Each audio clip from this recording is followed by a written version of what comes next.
कहानी की शुरुआत में हम एक लड़की ह्युंजू को देखते हैं जो गहरी नींद में सो रही होती है। अचानक कोई उसका कंबल खींच लेता है जिससे उसकी नींद टूट जाती है। जब वो घबराकर उठने की कोशिश करती है तभी कोई पीछे से उसके बाल पकड़कर उसे बिस्तर पर पटक देता है। ह्युंजू ये देखकर हैरान रह जाती है कि ऐसा करने वाला और कोई नहीं बल्कि उसका खुद का पिता है। डर और हैरानी से भरी ह्युंजू कहती है, आप ये क्या कर रहे हैं? लेकिन उसका पिता कोई जवाब नहीं देता। वो उसे घिनौनी नजरों से देखते हुए कहता है, मेरी बेटी कितनी बड़ी हो गई है। यह सुनकर ह्युंजू सहम जाती है। अगली सुबह जब वो अपनी माँ को खाना बनाते देखती है तो सोचती है कि क्या उसे पिछली रात की बात माँ को बतानी चाहिए। इसी बीच उसकी बहन सोनवू और भाई भी नाश्ते के लिए नीचे आ जाते हैं।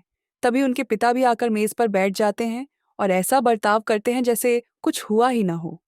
ह्युंजू ये सब देखकर और उलझन में पड़ जाती है। नाश्ते के दौरान उनकी माँ अचानक खाना टेबल पर जोर से पटकती हैं। घर में माहौल अजीब हो जाता है।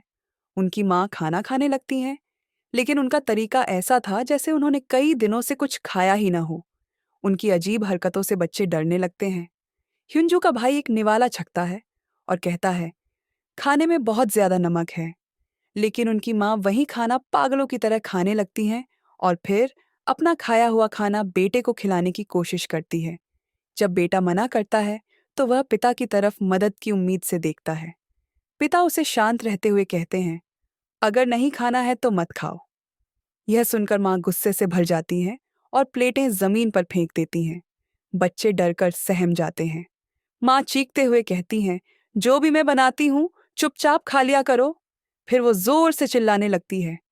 उनका ये बर्ताव देखकर सभी बच्चे सहम जाते हैं और बेटा रोने लगता है।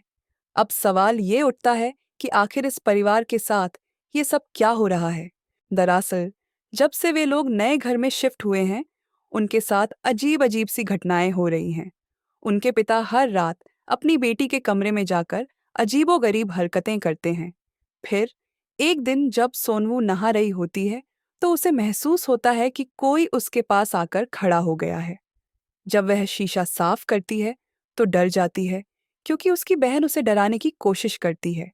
इसके बाद दोनों अपने कमरे में आती हैं और ह्युंजू अपनी बहन को अपने पिता के बारे में बताती है कि कैसे वह हर रात उसके कमरे में आकर अजीबोगरीब हरकतें करते हैं।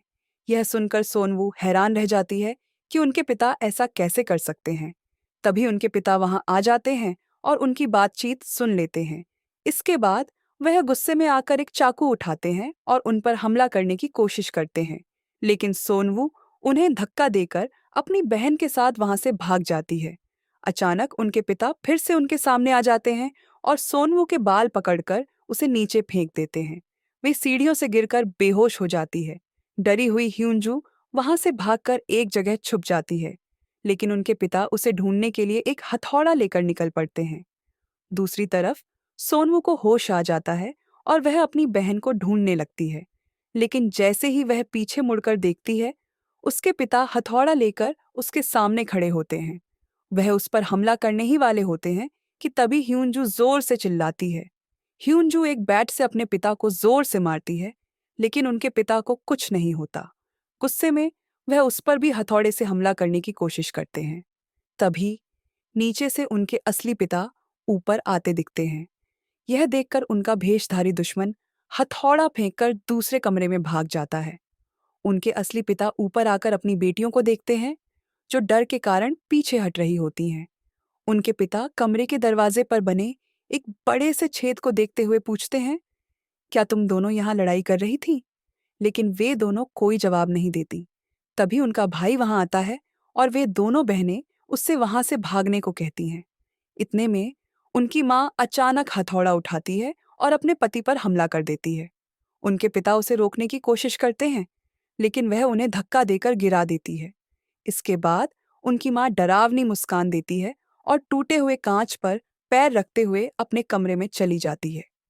थोड़ी देर बाद नीचे से उनकी असली माँ आवाज देकर ऊपर आती है और पूछती है, यह सब क्या हो रहा है? लेकिन सभी लोग उनसे डरने लगते हैं। उनके पिता डरते हुए कमरे का दरवाजा खोलते हैं, लेकिन कमरे में कोई नहीं होता। वह केवल फर्श पर पड़े हथौड़े को देखते हैं। उनकी माँ अपने बच्चों से पूछती हैं, क्या हुआ? लेकिन वे तीनों अपनी माँ से भी डरने लगते हैं। फिर अगली सुबह उनके पिता अपने भाई को घर बुलाते हैं, जो चर्च का एक फादर होता है। अगले दिन फादर उनके घर आते हैं और उन्हें पहले से घटी हुई अजीब घटनाओं के बारे में बताते हैं। लेकिन उनका बड़ा भाई इस सब पर विश्वास नहीं करता। रात में वे सब एक ही कमरे में साथ सोने का फैसला करते हैं। आधी रात को छोटे बच्चे को टॉयलेट जाना पड़ता है और वह किसी को परेशान किए बिना अकेला ही वॉशरूम चला जाता है। तभी उसके जैसा ही दिखने वाला एक भेषधारी वहां आता है, जो एक चाकू उठाकर अजीब सी मुस्कान देता है। वह फादर को मारने की कोशिश करता है, लेकिन किसी अदृश्य शक्ति के कारण ऐसा नहीं कर पाता। तभी फादर अपनी आंखें खोलते हैं और समझ जाते हैं कि यहाँ किसी खतरनाक आत्मा का साया है। फादर अकेले इस स्थिति से नहीं लड़ सकते थे, इसलिए वह अपनी एक सीनियर फादर से मदद मांगते हैं। सीनियर फादर और बाकी फादर मिलकर इस परिवार को आत्मा से बचाने के लिए एग्जॉर्सिज्म, भूत भगाने की विधि करने का फैसला करते हैं। अगले दिन फादरों की टीम उनके घर जाने के लिए निकलती है और उनका भाई उन्हें पिकअप करता है। लेकिन रास्ते में कौवे उनकी गाड़ी पर हमला करते हैं और गाड़ी का ब्रेक फेल हो जाता है। गाड़ी का बैलेंस बिगड़ता है और वह खाई में गिर जाती है। दूसरी तरफ घर में उनके पिता सोनवू को बेड से बांध देते हैं। बच्चों की माँ उन्हें समझाने की कोशिश करती है, लेकिन वह कहते हैं कि सब कुछ ठीक करने का बस यही एक तरीका है। आधी रात को फादर खून से लथपथ होकर घर पहुंचते हैं और बताते हैं कि सभी फादर मारे जा चुके हैं। अब जो भी करना है उन्हें ही करना होगा। लेकिन फादर को डर लग रहा था, क्योंकि पिछली बार जब उन्होंने एग्जॉर्सिज्म करने की कोशिश की थी तो उस आत्मा ने फादर के पूरे परिवार को मार डाला था। वह डरते थे कि कहीं ऐसा फिर से न हो जाए। फादर के भाई ने घुटनों पर बैठकर उनसे विनती की कि उन्हें इस शैतान से किसी भी तरह बचाना होगा, वरना वह सबको मार डालेगा। यह सुनकर फादर कैंडल्स जलाते हैं और सोनवू पर पवित्र वाटर छिड़कते हैं।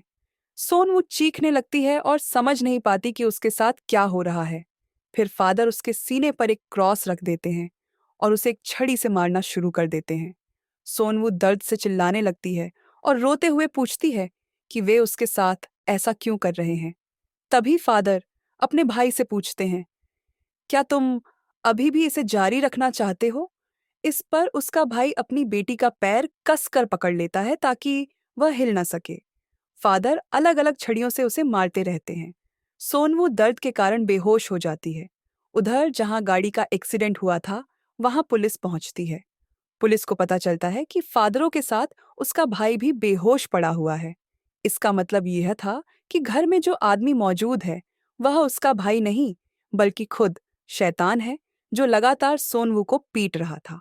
सोनवू की माँ के लिए यह सब सहन करना मुश्किल हो जाता है।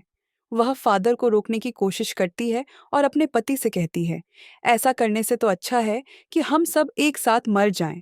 लेकिन उसके पति उसे धक्का देकर गिरा देता है और अपने भाई से एग्जॉर्सिज्म जारी रखने को कहता है। गुस्से में उसकी पत्नी चिल्लाते हुए कहती है, तुम डरपोक हो जो गलत का साथ दे रहे हो। यह सुनकर उसका पति आपा खो बैठता है और उसका गला दबाने लगता है।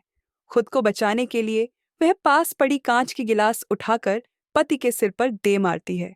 घायल होने पर भी वह अपनी पत्नी को दीवार पर पटक देता है, जिससे वह बेहोश हो जाती है। इसके बाद वह अपने भाई की तरफ मुड़ता है, जो अजीब तरह से हंस रहा होता है। उसे शक होता है कि कुछ गड़बड़ है। वह भेषधारी शैतान पर हमला करने की कोशिश करता है, लेकिन शैतान उसे हराकर नीचे गिरा देता है। जैसे ही शैतान उसे मारने वाला होता है, असली फादर वहां पहुंच जाते हैं। फादर मंत्र पढ़ना शुरू करते हैं और उनके प्रभाव से शैतान उस घर से भागने लगता है। सोनवू, जो बुरी तरह से घायल हो चुकी थी, स्टोरेज रूम की तरफ जाती है। वह अपने पिता की तरफ देखती है और रोते हुए पूछती है, आपने मुझे इतना मार खाने क्यों दिया? फादर सोनवू के पास आते हैं और एक शीशा उसके सामने रखते हैं। शीशे को देखते ही सोनवू के शरीर से शैतान बाहर निकल आता है। फादर स्थिति को संभालने के लिए शैतान को अपने शरीर में प्रवेश करने देते हैं। वह अपने भाई से विनती करते हैं कि वह उसे खत्म कर दे। भारी मन से उसका भाई एक टूटा हुआ क्रॉस फादर के सीने में घोंप देता है। इससे फादर और शैतान दोनों की एक साथ मौत हो जाती है। घटना के बाद घर में सब कुछ शांत हो जाता है और इसी के साथ यह कहानी खत्म हो जाती है।